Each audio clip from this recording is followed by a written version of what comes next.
Hi, and welcome to this episode of the Avast Hacker Archives, where we try to find the aha moments that hackers and security researchers have had throughout their career. I'm very happy to tell you that today's guest is none other than Heather Adkins.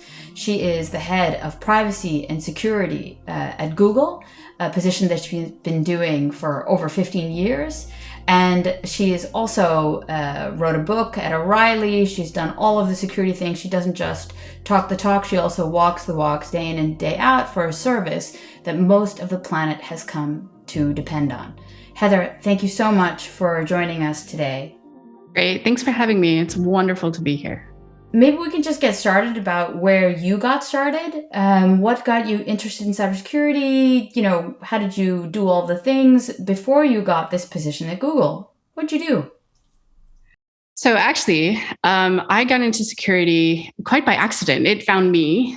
I was attending university in Northern California, studying marine biology, and happened to be working in the Unix labs in support of my degree, and really kind of fell in love with Unix, so to speak. And that led me to getting an internship at a local ISP. And while I was there, we got hacked.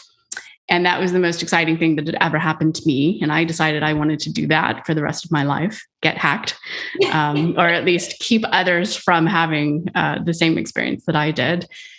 And eventually found my way to Silicon Valley and was referred into Google. And I have been here for a little over 19 years. So founding member of the Google security team.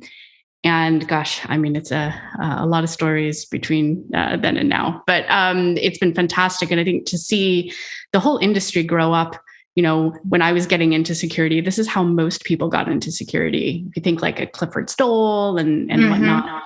And it's so great now to see where the industry is, where we have folks coming through, 4-year degrees and certification programs. Things are just vastly different, but it's been a really great journey. A lot of people haven't gone through this journey. They are indeed in these education programs. There was also none when I was studying. There was nothing that was available. And what I think is remarkable is the speed at which things change. I think one of the best examples is what you guys have done with the concepts around Beyond Core. Can you talk a little bit about what that is? Because I think a whole bunch of people are still confused about what does it really do. Yep. Beyond Corp is what you would put into your favorite search engine to find all white papers. If I think about the way that I was taught to set up networks for an enterprise, it's sort of a very kind of 30, 40 years of thinking here where you have a building, you put all your employees in the building, and when they're in the building, they work, right? And so when we designed networks for that environment, we put a network in it, and then eventually we put a firewall around that network. And everything inside the firewall is open and everything outside is not. This is sort of very traditional way of setting this up. When I was coming into the field, we used to call this the bonbon security model, where you had kind of a hard exterior and the inside was soft. What we realized at Google about 11 years ago, after a fairly significant event, it's called Operation Aurora. You can read about that online. That there was too much trust built into this inside network, inside the castle, so to speak. And we really wanted to break that model and think differently. At the same time, so many of our employees were working remotely on airplanes. We were doing street view picture taking in Antarctica, we could already envision people in space. And so it was really important for us to break that castle model and the assumption that everyone was sitting inside the building. Okay. So what we wanted was you could take your laptop with you anywhere you went, and it was going to be just as secure and more secure even than if you were sitting inside the building. So we started to move the trust barrier away from firewalls and the walls of the building onto the machine itself. So making sure we understand what's running on that machine. We know who you are as the user. We know that its state is good. And we have the ability to strongly authenticate you to all the services, whether it's email, checking in code, running search, if you're an SRE. And so that's really the idea, is this idea that we went beyond the old enterprise model and envisioned a world where everybody was working remotely and where we really needed to strongly validate that you were who you said you were and that your machine was safe. And by doing this, we've been able to break not only our old thinking, but actually a lot of the traditional ways that lateral movement works, the kinds of things that attackers can get once they get on your machine. And it's had a fairly drastic impact on sort of the attacker landscape, if you will. And this is really kind of, for me, also the principles that are fundamental to concepts like zero trust, trust no one and nothing. And it makes the endpoint, in this case, super important. I mean, what's your view on how the industry has tried to embrace zero trust versus how you guys have implemented it? Well, I think fundamentally, this is where everyone's going. We knew that was the direction everyone was going long before COVID, but the pandemic, the change of working structure, we're seeing companies that were traditionally all in a building now accepting remote work, accepting that their people are going to be all over the world. So I think that it's accelerating that move, but I think, we were already on that path before. I think the importance of the endpoint will sort of come to a head in the next decade or so. Yeah. And I think that we're already seeing this with the way these operating system manufacturers are thinking about the device, how the device works, what its usability is. But also on the security side, if you take a look at some of the architectural choices that manufacturers are making, we're seeing this in Chrome OS. We started that journey over a decade. We're seeing some of it with Apple. And I think with the upcoming Windows 11 launch and going forward, we will continue to see this idea that, we don't have to give enterprise employees a supercomputer that lets them run a database and games and all of these things. Yep. We can come back to this idea of more purpose-built systems that, if you're going to be accessing customer records, if you're a support person, why should you be able to do World of Warcraft at the same time? Is that a good choice for privacy and safety, right? So it's all going to come down to the endpoints. I think, that plus the presidential executive order that came out in 2021 will really drive this idea of reshaping the ecosystem, because we just have to do things differently than we've been doing them for the last 30 years or so. So there's probably, I'm saying, but I've just realized there's probably not a lot of people that know exactly what you mean. So maybe we should explain some initiatives around securing those endpoints and where because that presidential order is also got a clear demarcation of who it's applied to. So maybe you want to talk about that a bit, Heather? Absolutely. So endpoint security, if you think about, if I was to go to the Apple store today and buy a Mac or a PC and put Windows on it, or even Linux, for the most part, there isn't a lot of separation between the applications running in an enterprise environment. In fact, they were designed to talk to each other. So I'm running Zoom right now. Zoom and Chrome are on the same machine running at the same time. But what happens if there's an exploit through Chrome? Can it affect everything else on the machine? And so we've been looking really deeply at this idea of application isolation for that reason. And if you can imagine isolating a potentially compromised app, then it can't harm anything else in its environment. This is roughly the way that iOS, Android, Chrome OS, increasingly Mac OS are created. This idea that we don't want to trust anything on these machines. We will make sure that if any harm comes to them, that it can't harm the whole ecosystem that we're operating in. And this just gives us a little bit of layered defense. And I mentioned the presidential executive order. It is carefully carved out to be about government systems. But one of the things we're finding is that the demand from the customer perspective, that is in this case, the government perspective, has a marked impact on what the vendors build.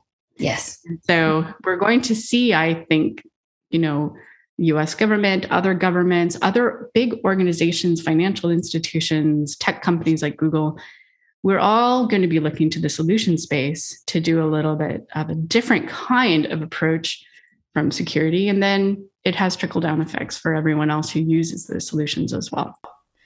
And, you know, in InfoSec, we sometimes say, my attack surface is not your attack surface. So how do we talk to companies that don't embrace this philosophy of use what you need and no more than, and try to lock down particular places because we're not doing policy routing in the center anymore, it's moving towards the endpoint?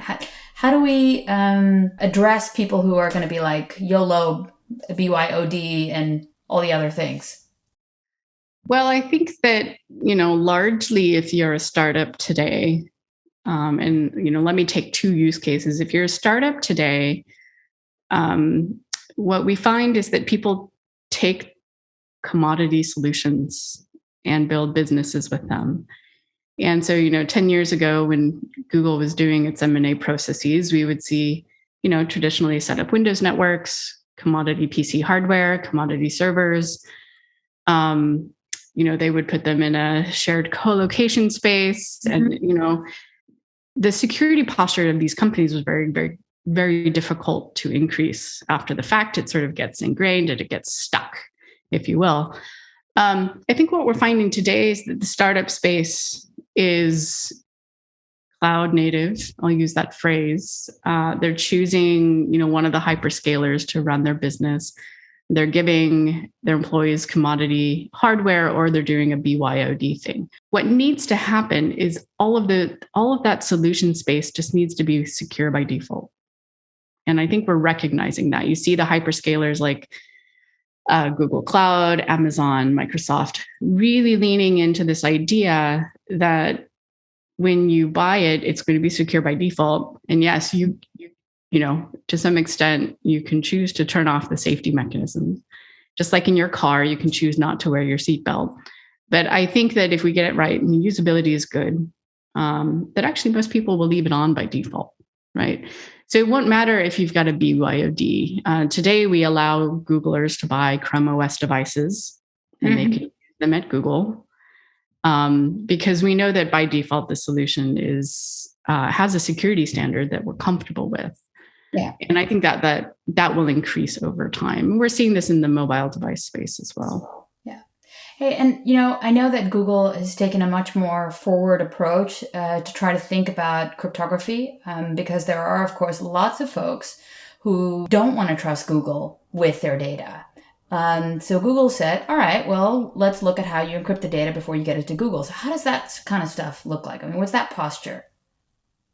I think that this is an interesting space because we are sort of, as an industry, just let me talk generally about the industry, still trying to find the norms for what society wants in this situation.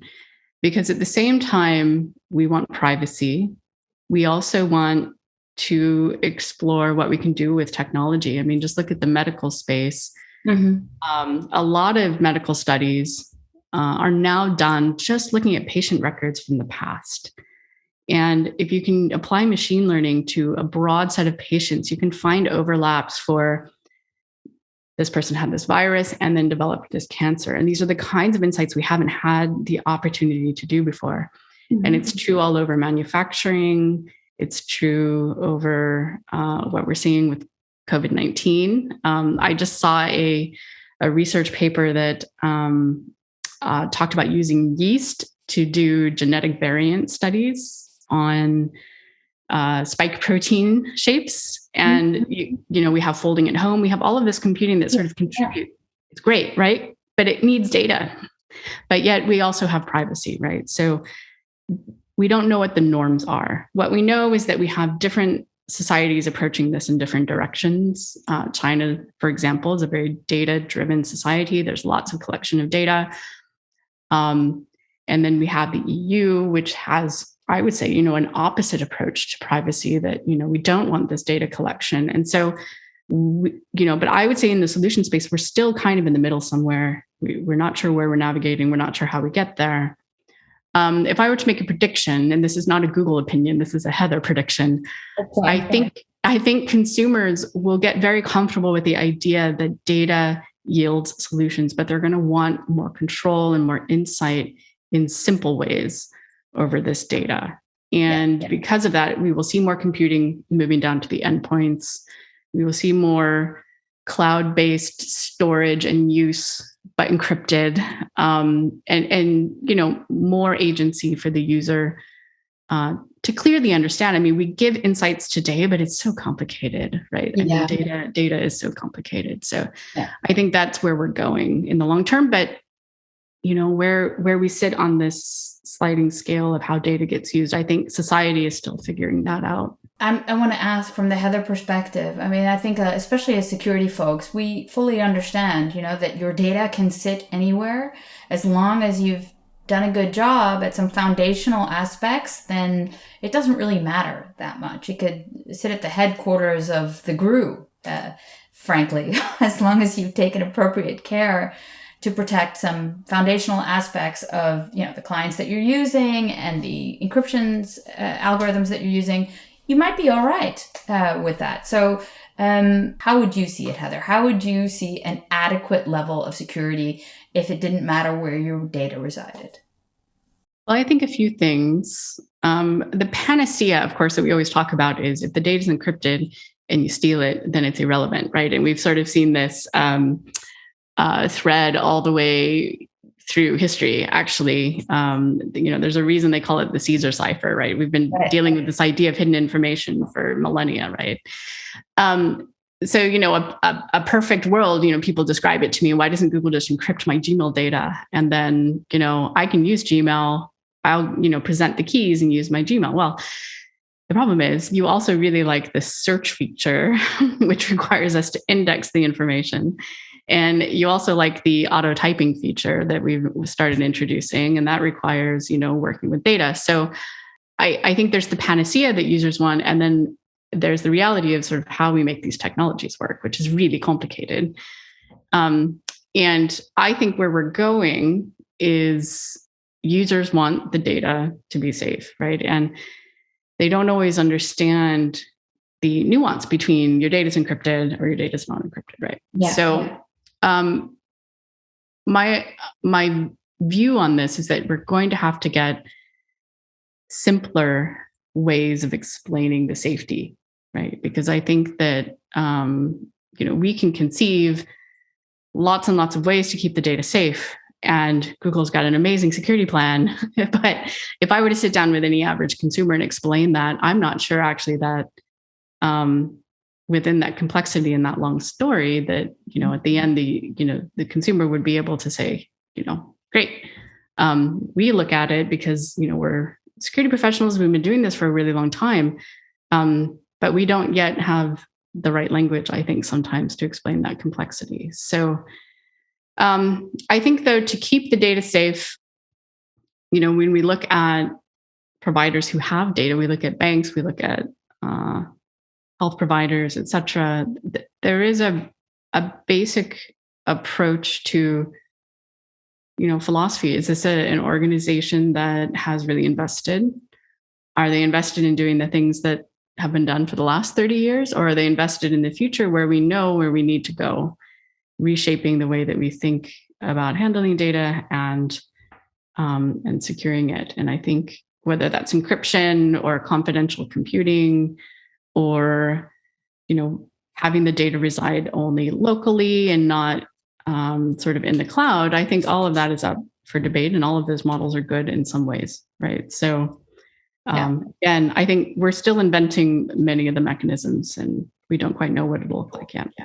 Yeah. Hey, and you've got this great picture talking about the Caesar Cipher. You've got this wonderful picture behind you of Mary, Queen of Scots.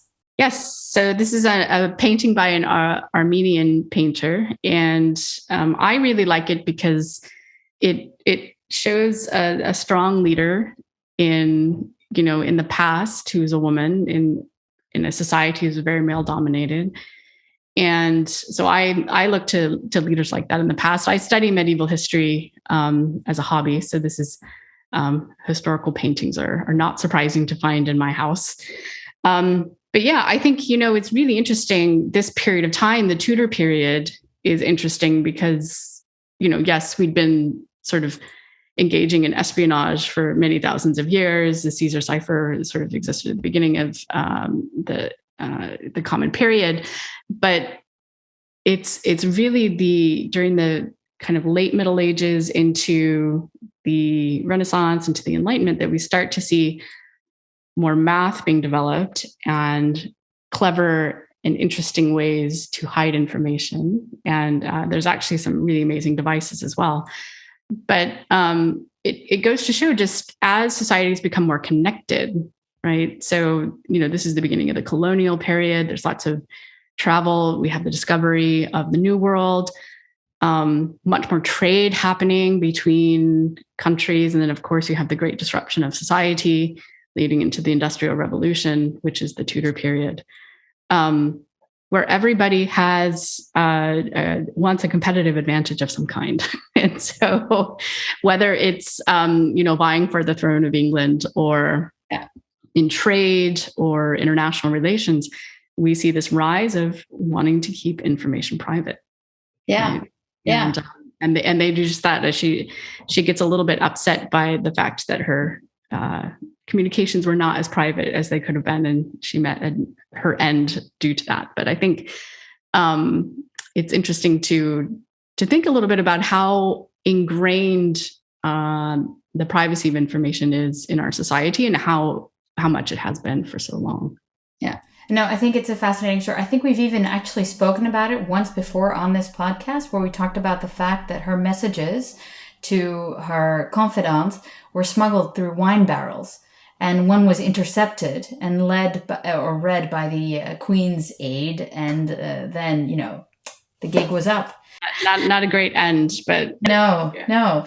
So indeed, confident. Is there something? I mean, like we saw recently that Amazon bought Wire. AWS actually, I think, bought Wire. Is there a project that Google's working on, or that not? I mean, obviously an M&A target, but a interesting project to increase communication secrecy in the future? Yeah. So we recently announced that it will be easy for customers to store enterprise Gmail with us and own the keys for themselves. So that's one area we've been looking at. We've also recently released some open source libraries for doing homomorphic encryption. So this allows operations to occur on encrypted data.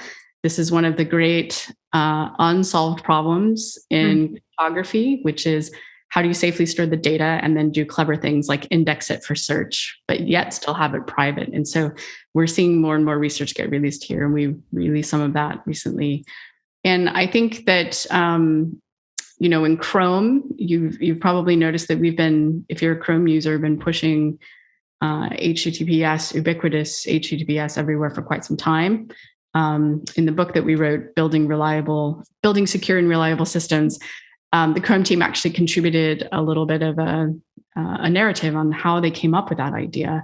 So we think transport encryption is really important. We've encrypted our machines in the data center since the beginning of time. And we have some really interesting folks at Google working on research cryptography. In the past, we've released quite a few papers on cryptanalysis and breaking crypto. We really want to understand how it works and how it breaks. And we also have some folks who've contributed to the NIST guidelines on post-quantum crypto, such that our asymmetrical encryption will be safe once quantum computers can implement Shor's algorithm, which we think is maybe roughly between 2030 and 2035. So I think, just continuing to push forward on the innovation there, making sure that cryptanalysis attacks can't break crypto, but then also making sure we're applying it in a reasonable way that's helpful for users, doesn't get in the way, and is easy to use, which is one of the great problems. I mean, if you've ever tried to use PGP on a regular basis, like managing your keys and figuring out the command line options is all very hard, right? So we just need it to be really, really easy for people. I've got to warn you, we had Phil Zimmerman 2 episodes ago. So we talked about, what do you do after 30 years of PGP and Johnny still can't encrypt? So it's one of these kind of recurring themes that even Phil recognizes, that stuff could be simpler, better, easier, more ubiquitous. And that's the kind of future we need, but there have to be options, and people need to kind of have it served to them, because I think there's a lot of this stuff where the complexity dwarfs the potential for implementation. Hey, and there's a lot of really good work that you guys do because you're head of the hunters, you're head of the incident response teams and all kinds of stuff. So what can look, I can't even imagine the size of your team at Google that does this on a regular basis and the types of threats you see because of potential supply chain attacks as well. And what's your advice for folks that don't have the size of your team or your budget? Well, I should say a few things about Google's detection response team, which is one of the teams that I have the honor of, I guess I would say I'm at the head of, but actually they run the show and I'm merely helping them get what they need done. It's a global team. I think that when you look at the size and mission of Google, our mission is to organize all the world's information and make it universally accessible. We understand that, users choose to let us help them with their private data, their email, their photos, their communications with loved ones. And that comes with a huge responsibility, which Google has matched by putting a large team behind this detection response effort. And it acts as a safety net for if the attackers get more clever than our threat modeling and our prevention. And we do look at a vast landscape of threat actors. If there's a threat actor, they probably have some interest in us in some way. We're very big presence, and we have a lot of data that we hold on behalf of users. So that's Google, right? I mean, we've got we're one company in a larger conglomerate called Alphabet. We've got a complex business of providing search, but also self-driving cars. And that means that everything is really hard and complex for us. I would say for a smaller organization who doesn't have quite that challenge is to start small. The biggest problem I see with organizations, either as they start out or even if they're small over a long period of time, is really getting focused on what's most important. There'll be I won't call out names, but I've worked with a few organizations where you go in and you meet the security leader, and the security leader's like, wow, yeah, man, this post-quantum crypto thing, I really got to worry about that. And I'm like, dude, where's your patching? Why aren't you patching your stuff? Yeah. So I think getting, really honing in on what's most important, we call cyber hygiene, if you will. But I think also in the choices you make, does your organization really need to be running an open Windows environment? Or actually, most of your staff is working just in a web browser because everything is web-based today. And you could easily be using Chrome OS, right? This is vastly simplifying your attack surface. And I don't mean to be an advert for Google, but there are other solutions like Chrome OS out there where the operating system is built for more purpose-based, right? So it's these choices that you're making. It's the architectural choices you're making. And then also when you think about data, make sure you know exactly what's important to protect. If you're in a financial organization, maybe a startup, a fintech startup, you have your monetary instruments, you have your customer database. These are highly important. Put your focus there first, right? And the avenues to that data first before you worry about esoteric things like Spectre and Meltdown and CPU side channel attacks and things, right? Let's be honest. I feel like on those kinds of things, on those supply chain attacks, like Spectre Meltdown or the quantum stuff, the biggest deal there, I think, is to prioritize important before it becomes urgent. So know that indeed patching, poor network setup, endpoint setup, those are so fundamental.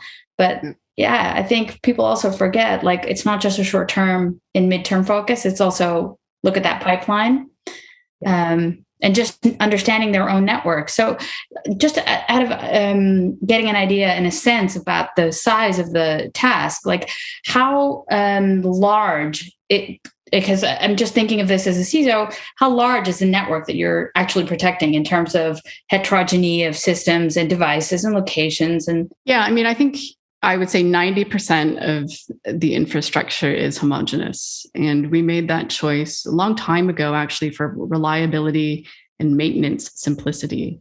If you have many thousands, we don't publish how many machines we have in our production environment, but it's a lot, you can imagine. Yeah. If each one of those was a different operating system, different patch level, we just simply couldn't keep Google online, right? Yeah.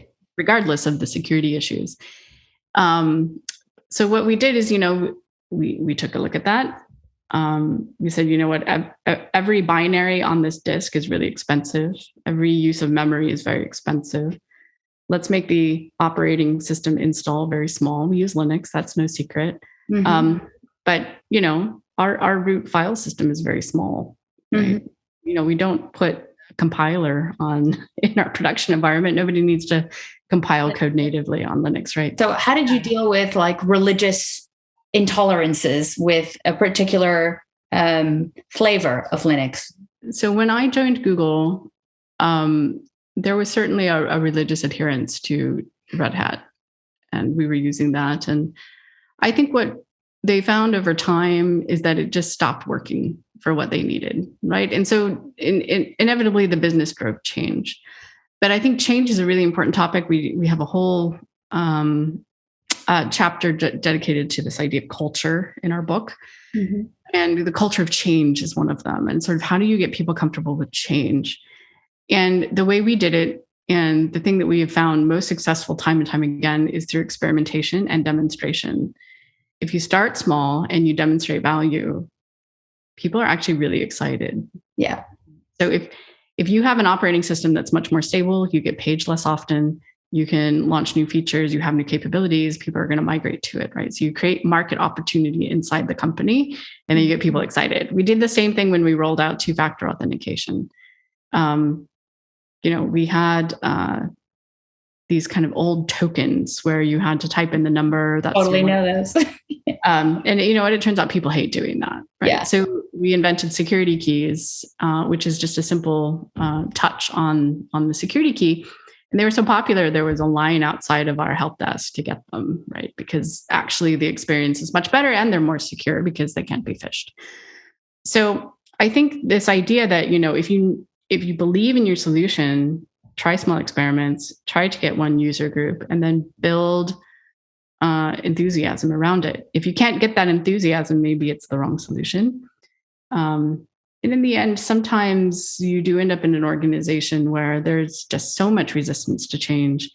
Maybe you're not going to be able to have an impact there. And I think you've got to understand where that line is as well. Yeah.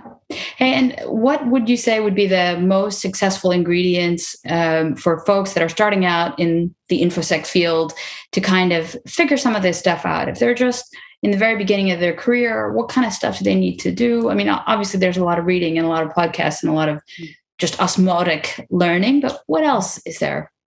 I would say first, have an open mind. And you talked about the kind of religious stances. For some reason, it's something we see in our industry, and you see it from I like Rust versus C, and I like Vim versus Emacs. And for some reason, we get stuck on loving these solutions and forget that this is a science-based field, that we should be open-minded, ask questions, build hypotheses, test our hypotheses, go back to your science fundamentals, and remember that there are a vast array of solutions out there that we should be exploring and inventing. So I would say first, keep an open mind. And the second, again, is this idea of experimentation and demonstration, and to be able to clearly communicate your problem you want to solve. Mm-hmm. Right? So get to the communication skills. Mm-hmm. Clearly communicate the problem you want to solve, your options for solving that problem, and why you've chosen a particular direction, and then experiment with it. Start small and iterate. I think that when you look at Linux, for example, Linus Torvald built a demonstration operating system. Yeah. And slowly expanded over time. Now it's a very mature, run open source platform with lots of adoption, right? So I would say do that, but also don't get so stuck in that particular mold that you are unwilling to explore other solutions that people are adopting. And then the final piece of advice or insight I would give is the problems we're solving now in this space are very difficult and they take time. So be willing to put your time into it and to stick with it for a little while. I see a lot of people rotating through companies all the time, and you sort of look at these resumes and it's, 5 to 10 years of 1 year here, 1 year here, and 1 year here. You don't really have the time after just a year or even 2 years to really kind of sit with some of these problems and solve them, right? So be willing to invest that kind of longer period of time. I'll just give an example. We have this Beyond Corp journey that you mentioned at the beginning. That's been a 10-year journey. Wow. Yeah. Transform Google. Now, we're a complicated company. It doesn't take that long. Andy Ellis has talked about their journey at Akamai, and I know a few other companies as well, that it doesn't always take 10 years. But you have to be willing to really sit with these problems for a while to solve fundamental issues, right? And so just be patient, be willing to invest your time. Fame and glory don't come after just a year or two. I love that. Hey, and if you could give your younger self, you minus the fame and glory of now, if you could give your younger self a bit of advice, what would that be? Well, first off, fame and glory is not the goal. It should never be the goal. But I would say don't be afraid to ask questions. When I entered the field, and indeed when I came into Google, I really did feel like it wasn't safe to ask questions, either because, I really wanted to appear competent and capable. And in some cases, it wasn't always safe to ask questions, because you would ask a question and somebody would look at you like, why don't you know that already? And so I would, hunker down and instead, spend a day researching something and try to become an expert on it so that I would appear competent. And actually, I still do that. I think it's really helpful to really know the ins and outs. And a good example of somewhere where I've done that recently is this quantum computing question. I didn't know anything about quantum computing, so I read a book on quantum physics. That wasn't very much fun. I read a lot of the research. But the old me would have stopped there. Mm-hmm. And where I'm at in my career now is that I'm not afraid to then go to those people and say, look, dear quantum team at Google, I know nothing about your field. Please tell me everything you know. And to engage and, to participate with a broader set of people, because this is a vast space. Security is very complicated. It's a bit like medicine in that there's so many different specialized fields. You're not going to know everything. No. Don't be afraid to ask questions if you don't know something. That's wonderful advice. And I think it's something that everyone should take to heart, and regardless of which field you're at. It's never too late to learn something. So an open mind and not afraid to ask questions. I would just say the corollary to that is if you're the one being asked questions, don't make that face. Don't make that face. Yeah. Be receptive, right? I mean, we're all in this together, and we all need each other to get it done. So. Thank you, Heather. It's been such a pleasure talking to you again. And for everybody listening or watching, thank you for joining us. And I look forward to the next episode of the Avast Hacker Archives, where we can speak again on security and our future. Thank you.